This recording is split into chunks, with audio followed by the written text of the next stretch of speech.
Hello folks, welcome to another to the Inspocrypto show. That's something really since yesterday. That's something that's in my mind over and over again. And maybe you will see the first the first crypto show, the first comedian crypto show in this space. It wouldn't surprise me, to be honest. It wouldn't surprise me. Inspo is a very creative guy, and someone is very interested in, it seems, to do it with Inspocrypto. Well, let us see if that's going to work out. I look forward for it because it could be a lot of fun. Even it was a joke yesterday, but hey, sometimes that's the path of life. I mean, in a world that is, it seems, filled with clowns. I mean, the only thing where you can make money with is with comedy. Otherwise, it doesn't work, isn't it? And, well, I mean, once again, to be honest, recently, I hope you notice it a little bit, but I'm also just spending a little, just more time on Twitter, and just checking Twitter. It's always the same. I mean, I have tweeted about that today, for example, and that's so great. It's really just great. Update Andrew. I don't know Andrew, but AP_abacus. I'm following this guy. He's always very quick, just tweeting some news. I really like his stuff. Update: Fidelity refis for Bitcoin spot ETF. Trust. As expected, Fidelity updates that includes surveillance language to satisfy regulators.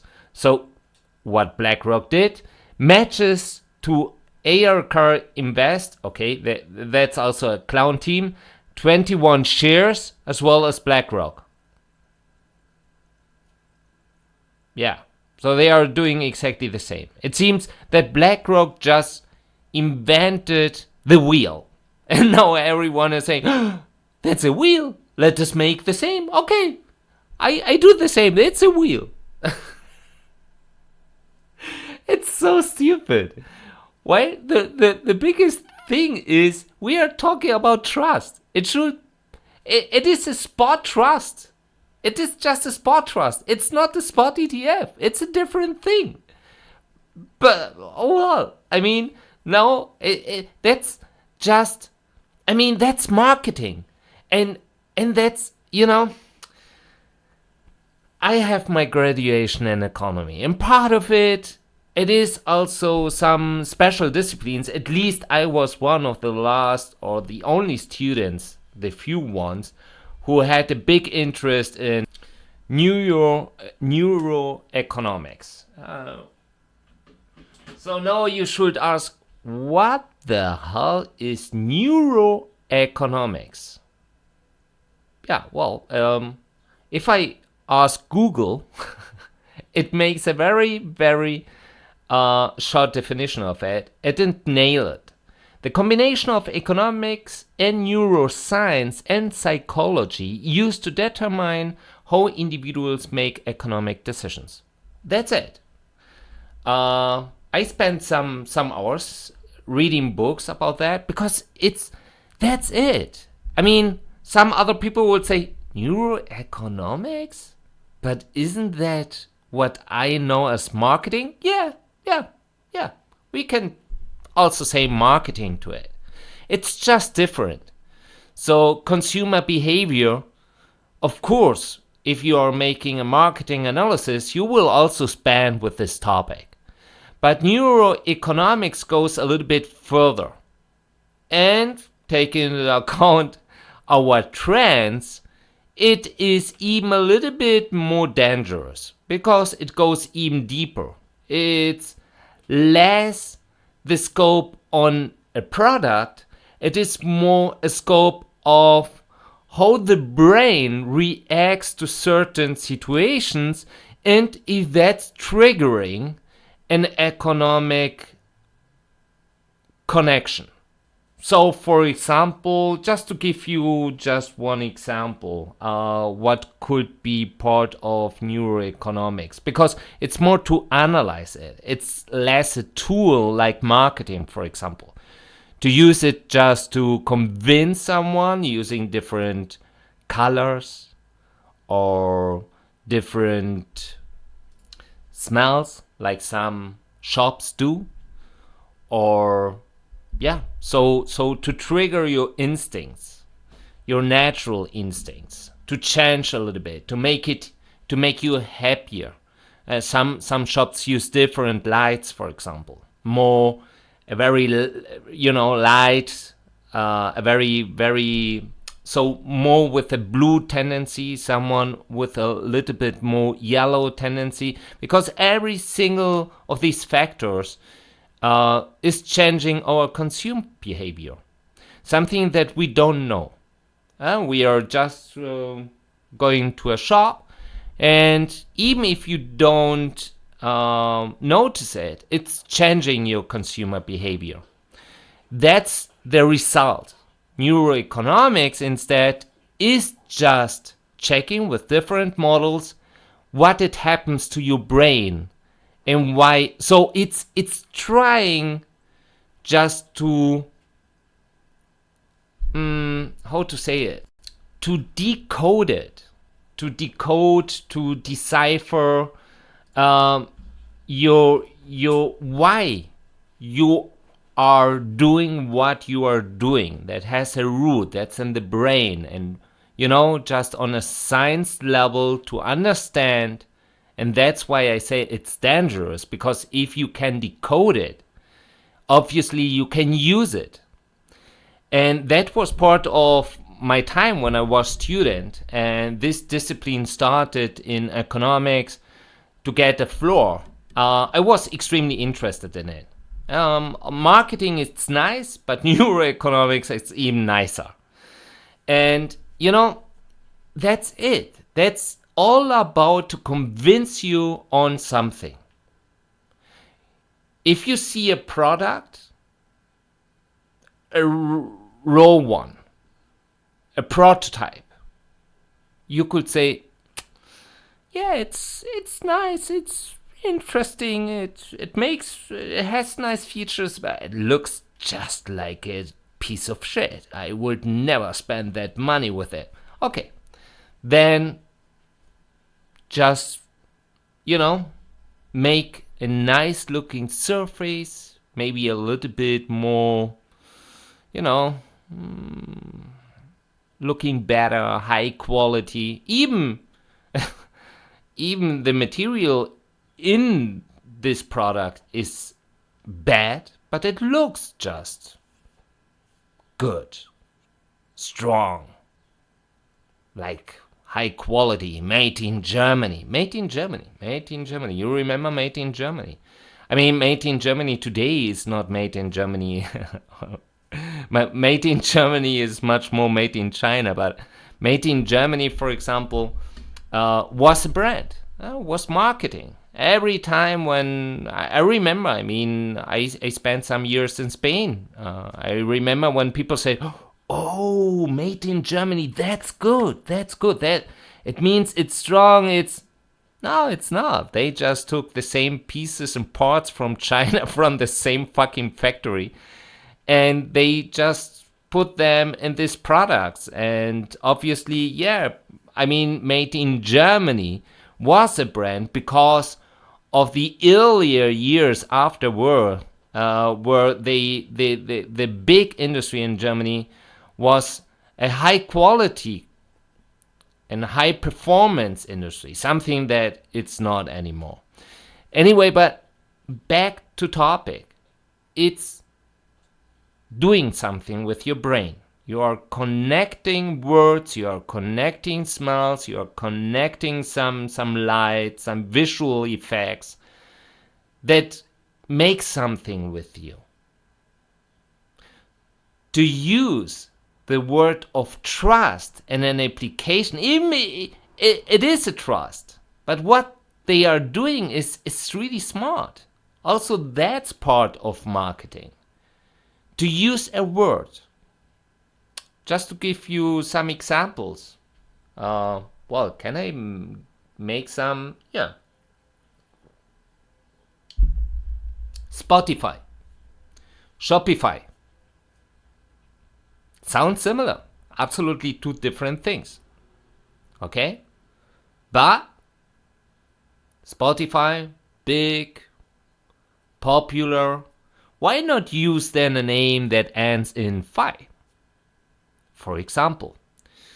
Or yeah, I don't know. Now I'm not that creative, but you know what I mean. They use, for example, words that sounds like Spanish.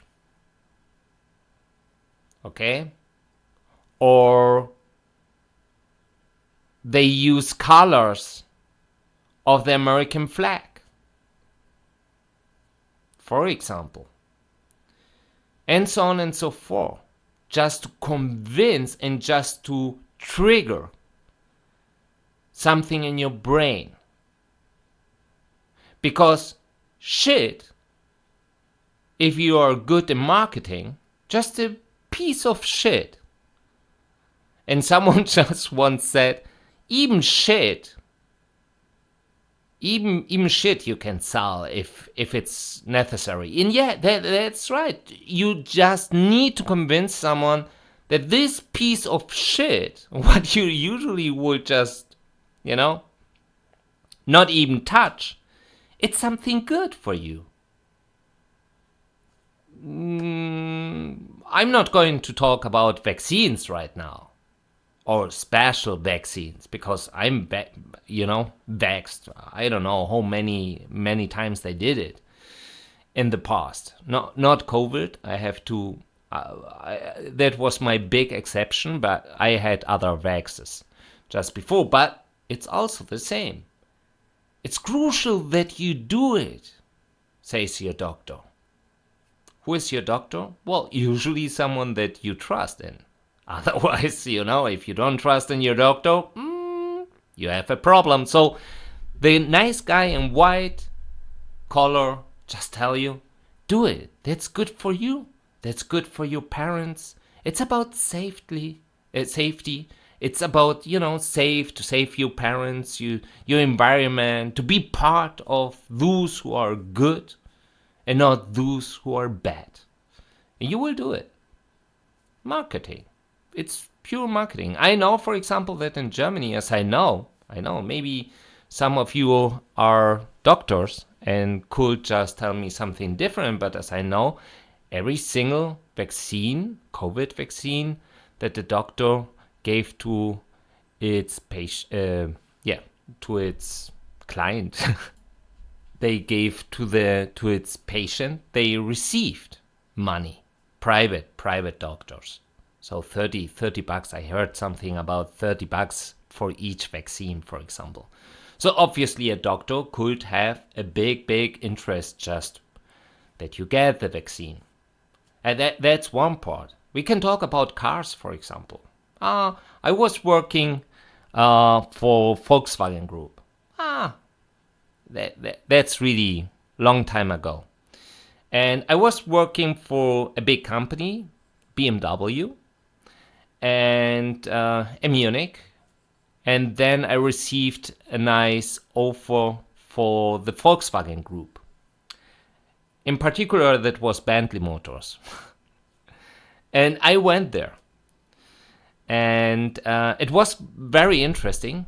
But the first time, and that was in the beginning of, 2000 and something. I don't want to talk in detail, to be honest, and I remember I was in a Bentley. I was sitting in a Bentley, and I remember I was in this showroom, and I was sitting in this luxury car. I mean, that was a 300 grand car, it was a super sports. And Jesus, It was a feeling like I'm Superman. And then I'm good in cars, and my family was big involved in cars, so I knew a lot about interior, about different platforms, and so on and so forth. And then I noticed something in the Bentley where I said, I know these buttons. That looks very familiar to me. And then I asked the dealer. It was a colleague. I was much more in administration stuff involved, but not directly in the dealership. And I asked him, look, I was never sitting in a Bentley. It's my first time, but the interior looks very familiar. And I said, yeah, then you're a good one. And I said, well, but that's the Volkswagen Phaeton. The Phaeton, the limousine, the big one. It was almost exactly the same. Almost. The Bentley always have, that's classic, traditional British. It's clock in the middle, an analog one. And of course, a little bit the structure of the board, of the dashboard, and so on was looking a little bit different, but the buttons was one-to-one the same that you have in a car that is 200 grand cheaper. And I said, that's incredible. I mean, I would never spend that money if I know that almost 30% of this car is a copy of a Volkswagen Phaeton. And he said, yeah, but they not even noticed that. So everything was, you put a beautiful car there, obviously cleaned and beautiful with a nice environment, working with lights, and people are not noticing the most basic things. I mean, someone could say, yeah, who cares? But it was a Bentley with 630 horsepower. Yeah, you are right. Obviously, you are right. But when you are spending 400 grand for such a car, you usually want something that's unique or special. It wasn't unique. It wasn't special. As I know the Bentley today, it's unique and special. As I know. Maybe I'm wrong. I don't know. It's a long time ago. Anyway, what I want to say is, the same is happening here. They could use the word trust. They are preventing to use trust. They prefer to use ETF. Even they are applying for a trust. And that's a big difference. And that's exactly the same. You can use and try, and it works. It always works. I mean, if you check around you, you will see that 60 to 70% of all products is pure marketing. If you check Amazon, for example,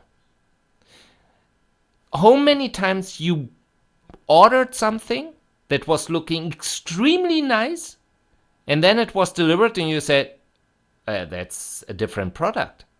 I need a refund, or they need to send me what I ordered, but that's not what I ordered. You ordered that.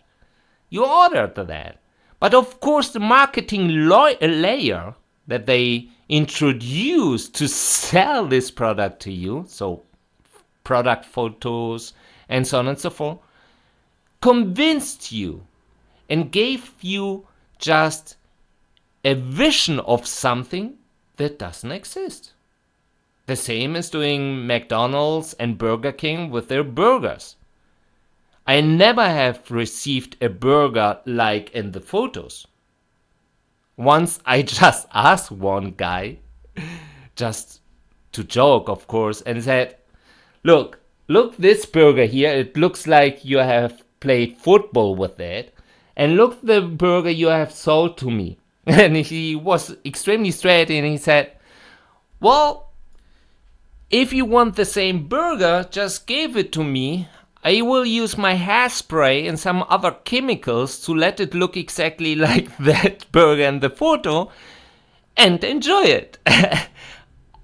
He was extremely straight, but he was extremely right.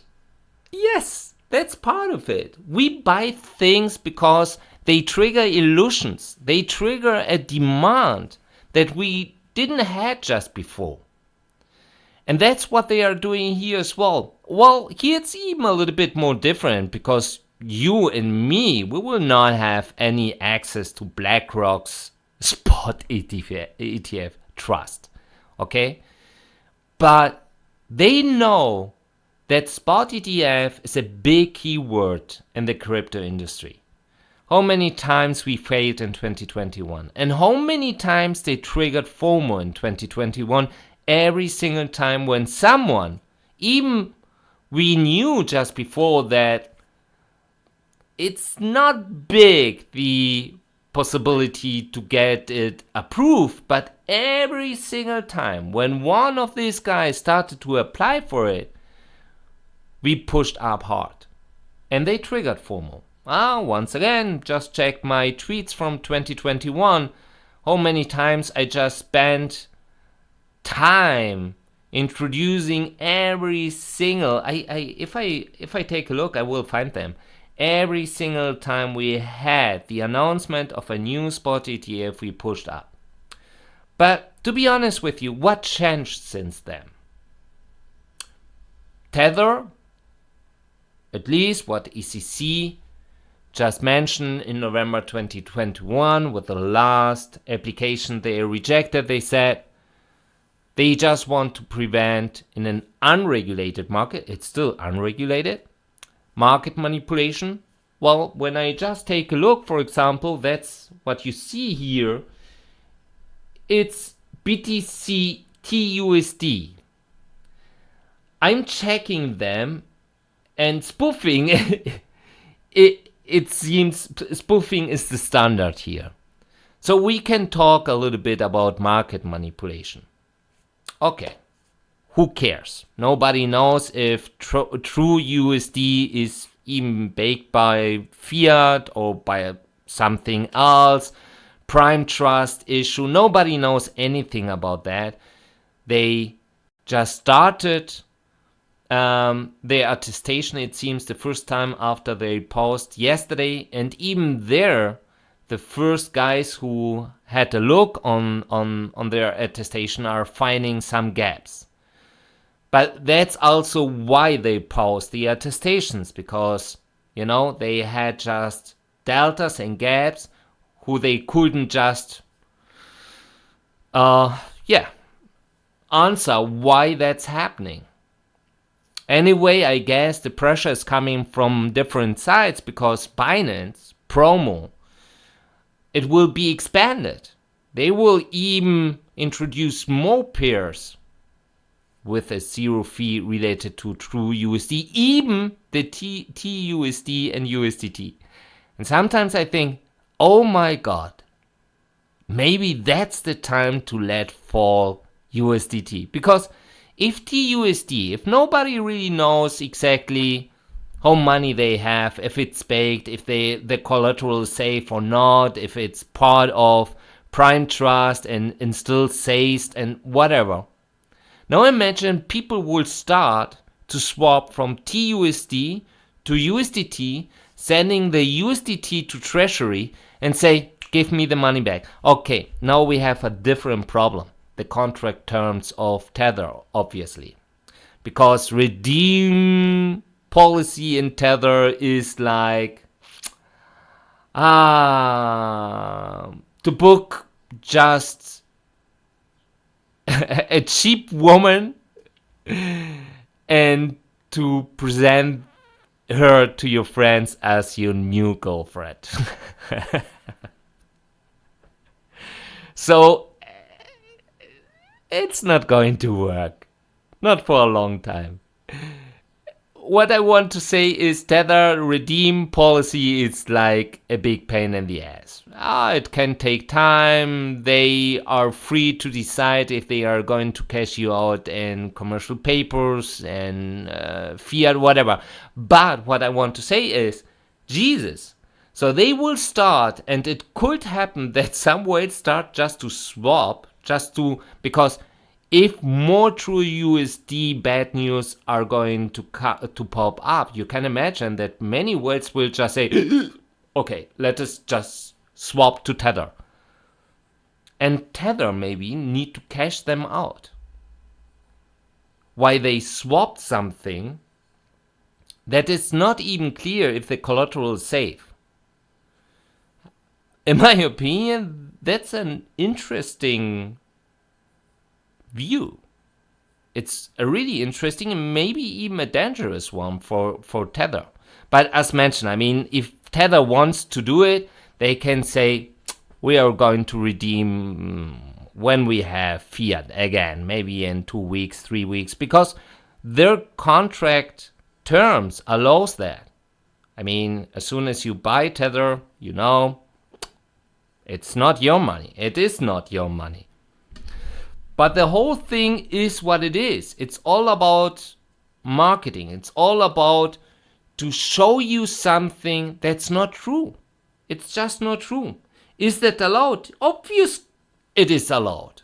Because that's our, at least in our generation. I remember just my father and even my grandfather who said, that's everything, that's lie, that's not true.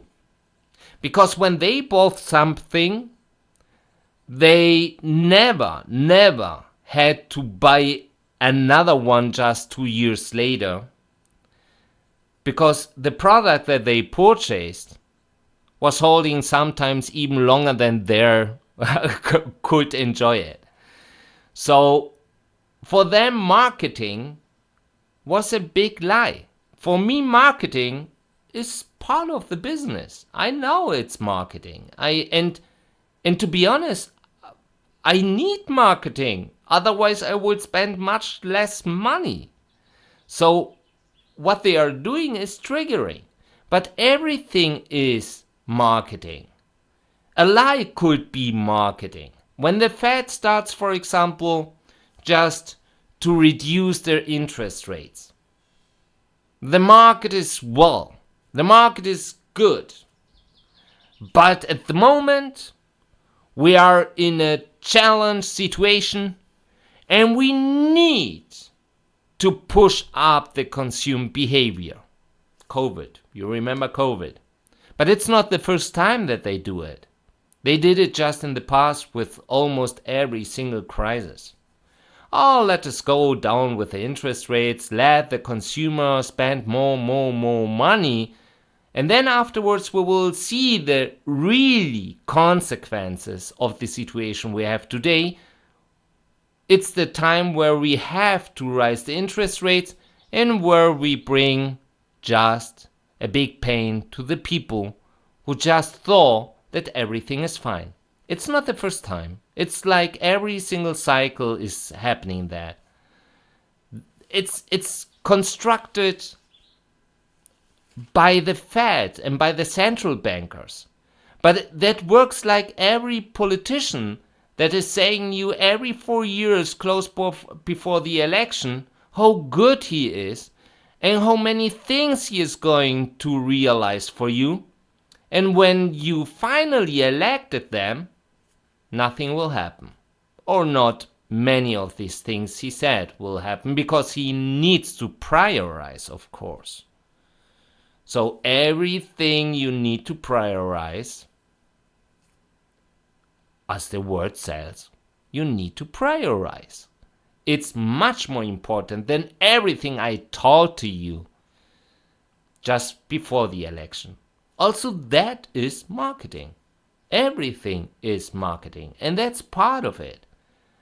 But marketing, and the clue here is, or in my opinion, the key here is to decode the marketing, to understand what they are going to sell you.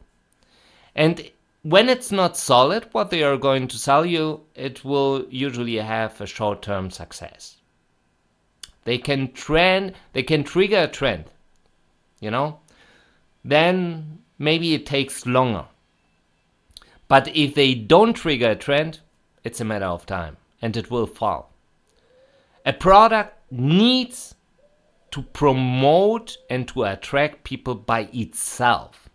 If you need marketing to attract people, to convince people that the thing you are doing and the product you are offering is good, then you have a problem.